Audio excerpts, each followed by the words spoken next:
সুস্থতার নিয়ামত দিন। আল্লাহর ঘর পবিত্র মসজিদ পর্যন্ত আসার তৌফিক দিয়েছেন।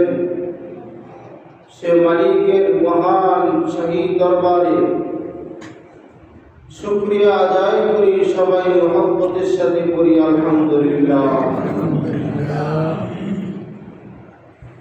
সম্মানিত মুসল্লিয়ানে কেরাম, আমাদের মাঝে যে চাঁদটা চলতেছে এই চাঁদ শাবানের চাঁদ। আল্লাহ রাসূল সাল্লাল্লাহু আলাইহি ওয়াসাল্লাম ফরমান, উরসু হিলাল শাবান আলি রমাদান। শাবান মাস যখন প্রবেশ করে তোমরা শাবানের চাঁদের হিসাব রাখিও।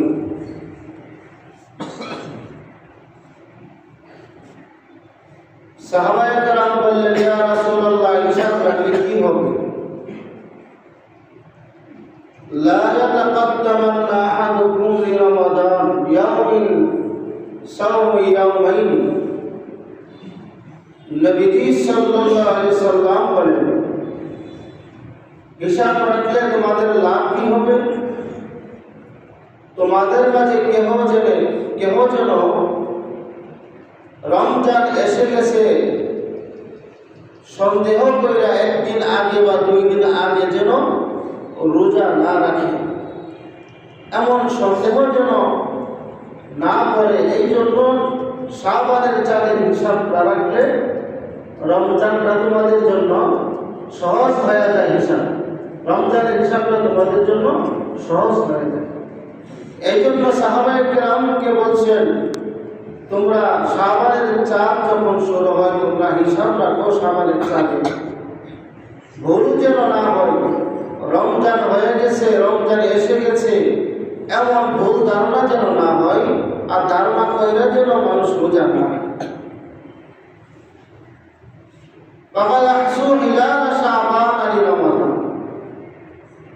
নবীজি সাল্লাল্লাহু আলাইহি সাল্লাম বলেন, তোমরা রমজানের ফাকাদ আহসু শাবানা ইয়াসুম, শাবানের অর্ধেক যখন হয়ে যায় তোমরা আর নফল রোজা রাখো না, নবীজি বলেন। কিন্তু অন্য হাদিসে আছে নবীজি রমজানের রোজা আগ পর্যন্ত রোজা রাখছে। শাবান মাসে এত পরিমাণে রোজা রাখছে। সাহাবায়ে কেরাম বলেন, ইয়া রাসূলুল্লাহ, রমজান মাস কি এসে গেল কি? আপনি যে পরিমাণে রোজা রাখতেছেন, ইবাদত করতেছেন, কিন্তু নবীজি বলতেছেন উম্মতের জন্য যে তোমরা রমজানের শাবানের অর্ধেক যখন হয়ে যায় তোমরা নফল রোজা ছেড়ে দাও। কেননা নফল রোজা রাখতে চাইয়া রমজানের যে ফরজ রোজাগুলি বেকার করতে পারে, দুর্বল হয়ে যেতে পারে। এজন্য নফলটা ছেড়ে দেও আর শক্তি জোগাড় করো যেন রমজানের ফরজ রোজাগুলি সুন্দরভাবে তাকওয়ার সাথে তোমরা আদায় করতে পারো। এই জন্য শাবান মাসের চাঁদের হিসাব রাখা রমজানের হিসাবটা সুবিধার জন্য। যাই হোক মোহতারাম হাজিরিন, সালমান ফারসি রাদিয়াল্লাহু তাআলা আনহু থেকে বর্ণিত নবী করিম সাল্লাল্লাহু আলাইহি সাল্লাম বলেছেন, নবীজি শাবান মাস আসলেই সাহাবায়ে কেরামদেরকে উদ্দেশ্য করে কিছু নসিহত করতেন। বলতেন, ও আমার সাহাবায়ে কেরাম, তোমাদের সামনে এমন একটা মাস আসতেছে যে মাসটা তোমাদের ছায়া শুরু। সুবহানাল্লাহ। আগে থেকে রমজানের সুসংবাদ দিতেন, রমজানের জন্য যেন প্রস্তুত থাকতে পারে সাহাবায়ে কেরামকে নবীজি স্মরণ করে দিতেন। তোমাদের মাঝে এমন একটা মাস আসতেছে, এই মাসের অনেক কদর। এই মাসের মধ্যে আল্লাহ তাআলা উম্মতে মুহাম্মাদীকে কি কি পুরস্কার দিবেন, কি কি সম্মান করবেন, এগুলি নবীজি সাহাবায়ে কেরামদের সামনে বলে দিতেন, যেন তারা রমজানের রোজাগুলি রাখতে পারে। যে রমজানের রোজা রাখলে কি হবে, কি ফায়দা হবে, এই ফায়দাগুলি উম্মতের মাঝে নবীজি বলতেন।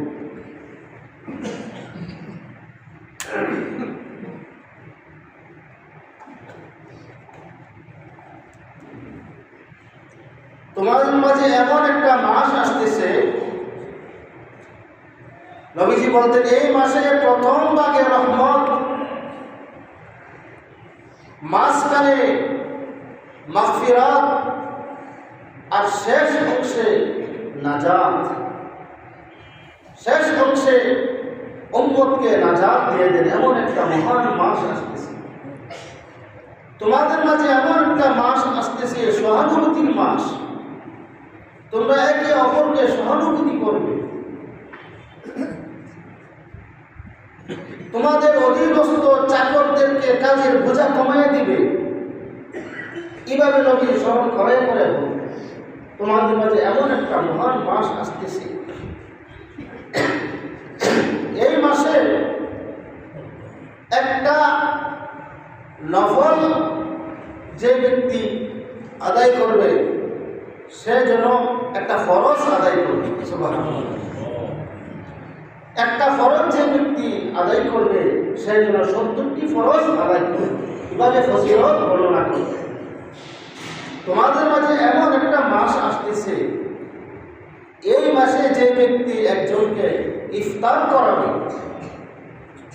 আস্থা একটা কবুল রোজার সওয়াব দান করবে।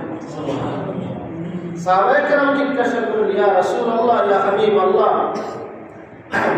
আমাদের তো ইফতারি করানোর কোনো এবিলিটি নাই। নবীজি বলছেন, যদি ইখলাসের সাথে সওয়াবের নিয়তে তাকওয়ার সাথে যদি এক গ্লাস পানি দিয়েও ইফতারি করো, আল্লাহ তাআলা কবুল রোজার সওয়াব দান করবেন। এক টুক দুধ দিয়ে যদি, একটা খিচুর দিয়েও যদি ইফতারি করো, তাহলে আল্লাহ তাআলা তোমাকে একটা কবুল রোজার সওয়াব দান করবেন। এরপরে নবীজি বলতেন, তোমাদের সামনে এমন একটা মাস আসতেছে, এই মাসে আল্লাহ তাআলা কোরআন নাযিল করেছেন। সুবহানাল্লাহ। তোমাদের মাঝে এমন একটা মাস আসতেছে, হাজার রাত্র চাইতে উত্তম দামি একটা রাত্র আসতেছে, শবে কদরের রাত। এভাবে নবীজি ফজিলত বলতে থাকতেন, যেন সাহাবায়ে কেরাম আকৃষ্ট হইয়া যেন রমজানের রোজাগুলি রাখতে পারে। এই দুনিয়াতেও আমরা কাজ করার আগে লাভের চিন্তা করি, লাভের মধ্যে আবার নগদ লাভের চিন্তাও করি। এই জন্য নবীজি শাবান মাস আসতেই এগুলি স্মরণ করে দিতেন। আল্লাহ রাসূল সাল্লাল্লাহু আলাইহি সাল্লাম বলেন, রমজানের রোজা যারা রাখবে, আল্লাহ তাআলা তাদের জীবনের সমস্ত গুনাহ খাতাগুলি মাফ করে দিবেন। আর এই রমজানের রোজা এমন একটা দামি ইবাদত, এটা ফরজ ইবাদত। অনেকে অবহেলা করে এই রোজা রাখে না। অসুস্থর দোহাই দিয়া, রোগের দোহাই দিয়া, গ্যাস্ট্রিকের দোহাই দিয়া, ডায়াবেটিসের দোহাই দিয়া অবহেলা করে রোজাগুলি রাখে না। কিন্তু আল্লাহ রাসূল সাল্লাল্লাহু আলাইহি ওয়াসাল্লাম বলছেন, কেউ যদি অসুস্থ অবস্থায় কোনো সমস্যার কারণে রোজা বাড়তেই হয়, সে যেন কাফারা স্বরূপ একটা রোজার বদলে 2 মাস লাগাতার রোজা রাখতে হবে।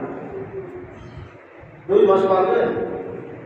আর নবীজি বলছে, রমজানের রোজার যে ফজিলত, এই ফজিলত তো আর পাওয়া গেল না। রোজা তো রাখলে কিন্তু যে ফজিলত আল্লাহ তাআলা যে নেকি আর সওয়াব দান করবেন, এবং সব আপনি পাইলেন না। এই জন্য ভাই আগে থেকে প্রস্তুতি নিতে থাকবো। পাক্কা নিয়ত করব, আল্লাহর কাছে তৌফিক চাইব, আল্লাহ তুমি আমাকে রমজান পর্যন্ত পৌঁছায়া দাও। আমি পাক্কা আলাদা নিয়ত করতেছি, ফরজ রোজাগুলি রাখবো, আল্লাহ তুমি আমাকে শক্তি দিও, তৌফিক দিও। আল্লাহর কাছে চাইতে হবে, সব বিষয়ে আল্লাহর কাছে দোয়া করতে হবে, চাইতে হবে। যে কোনো সময় আপনার উপরে মুসিবত আসতে পারে,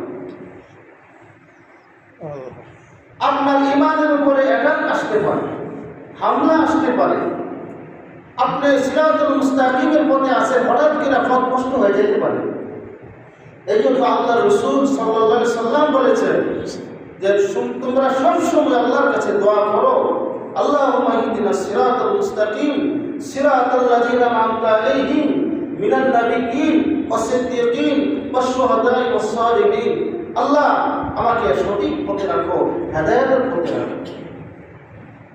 কোনো একটা জিনিস বুঝতে পারতেছেন না, কোনটা সঠিক, কোনটা ভুল, কোনটা ভালো, আল্লাহর কাছে চান, আল্লাহ আমাকে সহিটা বোঝার তৌফিক দাও, সহি লাইনটা বোঝার তৌফিক দাও। তাহলে আল্লাহ তাআলা আপনাকে সহি লাইনে পরিচালিত করবে। আর বোঝার চেষ্টাই করবেন না, তাহলে আল্লাহ হেদায়েত দিন কিভাবে? জাগতিক ব্যাপারে যদি এত যাচাই বাছাই করতে পারি, ইবাদতের ব্যাপারেও যাচাই বাছাই করতে পারি।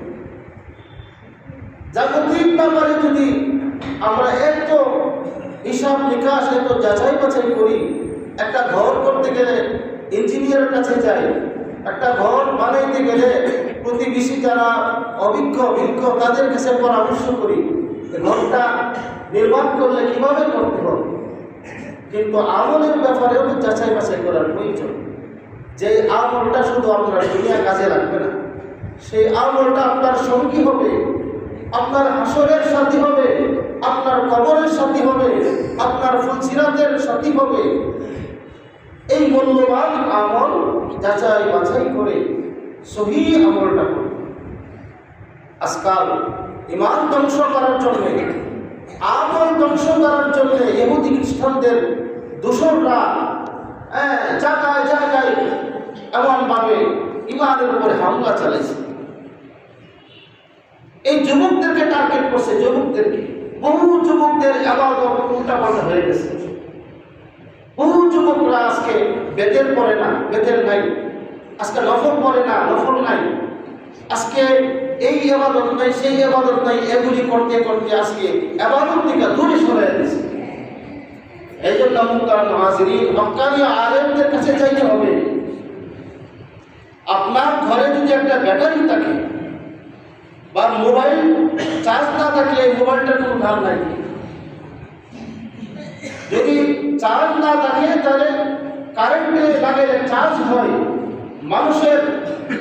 মানুষের দিলগুলি ময়লা যায়, ঈমান দুর্বল হয়ে যায়।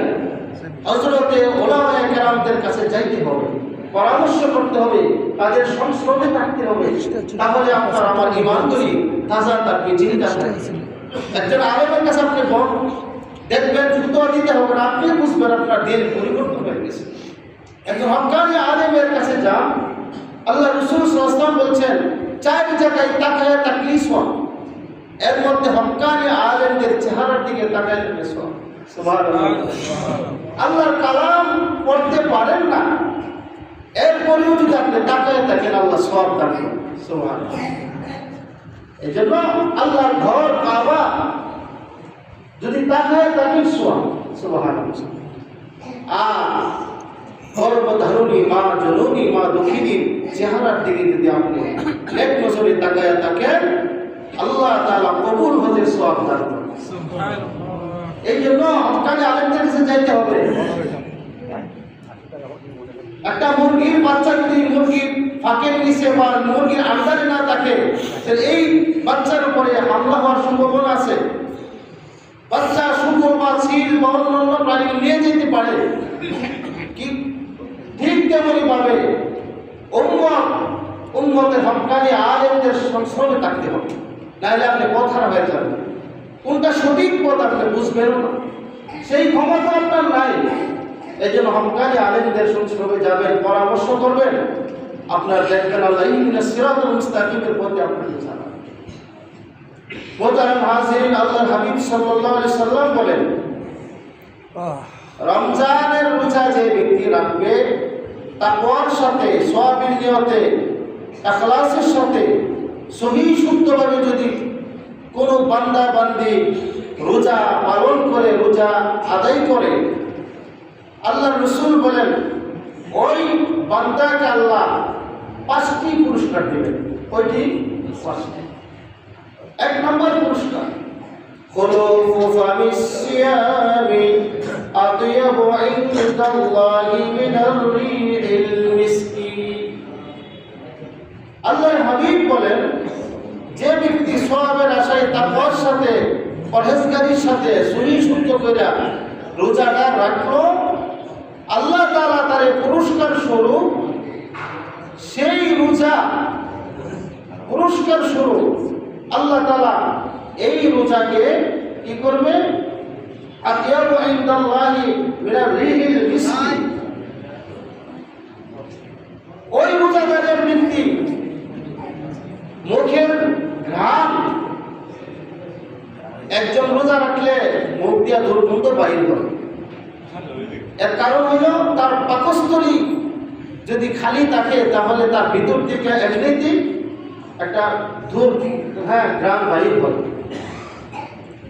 আল্লাহ রাসূল বলেন, যে ব্যক্তি সহি শুদ্ধ করে রোজাটা রাখবে, আল্লাহ তাআলা ওই রোজাদারের মুখের ঘ্রাণ মেশকে আম্বরের চাইতে উত্তম। সুবহানাল্লাহ, সুবহানাল্লাহ। আল্লাহ বলেন ওই রোজাদারের মুখের ঘ্রাণটা আমি আল্লাহর কাছে মেশকে আম্বরের চাইতে উত্তম। সুবহানাল্লাহ।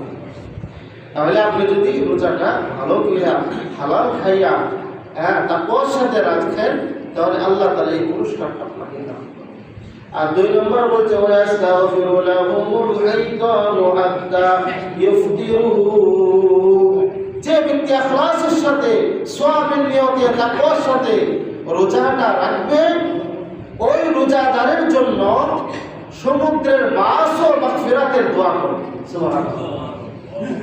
আল্লাহ রাসূল বলছে মাছও দোয়া করবে। হাদিসে বলছে যে মাছও দোয়া করবে। অর্থ হইল জলে বা স্থলে যা কিছু আপনার মখলুকাত আছে, সকল মখলুকাত তো আপনার মাগফিরাতের জন্য দোয়া করবেই। স্থল জলের মধ্যে যেই মাছগুলি আছে, মাছগুলিও আপনার জন্য দোয়া করবে। তাহলে একজন রোজাদারের দাম আছে না ভাই? আল্লাহর কাছে আছে। তাই রোজার মতো রোজা রাখতে হবে। 3 নম্বর, ওয়ায়ুযাইনুল্লাহু আযজা ওয়া জাল্লা কুল্লু ইয়াউমিন জান্নাতুহু।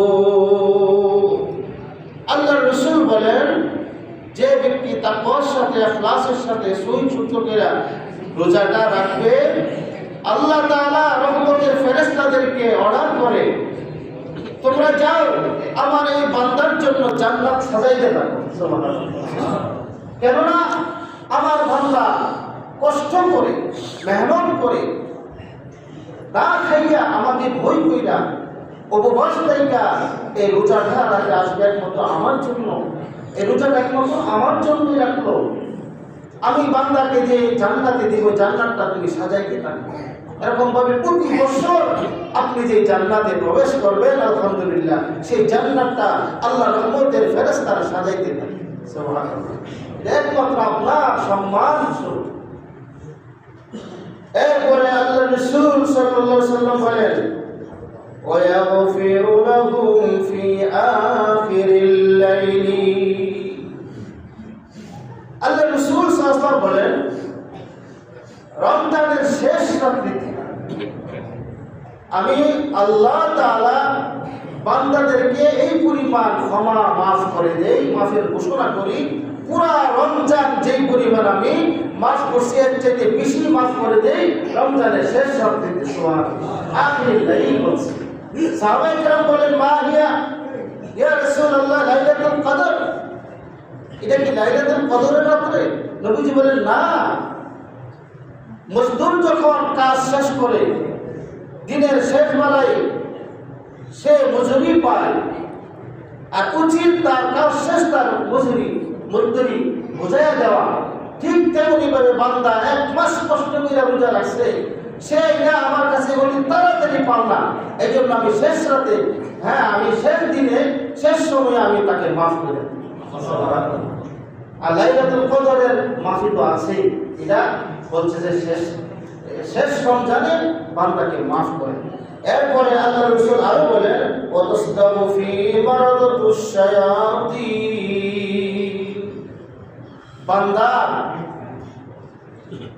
বান্দার জন্য শয়তান ও ওয়াসওয়াসা থেকে বাঁচার জন্য বান্দা যখন অভ্যস্ত না হয়ে যায়, রমজানের রোজাগুলি যেন সুষ্ঠুভাবে থাকতে পারে, রমজানের ওয়াসওয়াসা থেকে, শয়তানের ওয়াসওয়াসা থেকে যেন বাঁচতে পারে, এই রমজানের রোজাকারীর সম্মানার্থে ওই শয়তান ইবলিসকে শিকল দিয়ে বাঁধা ফেলে। সুবহানাল্লাহ, প্রথম দিনই বাঁধা ফেলে।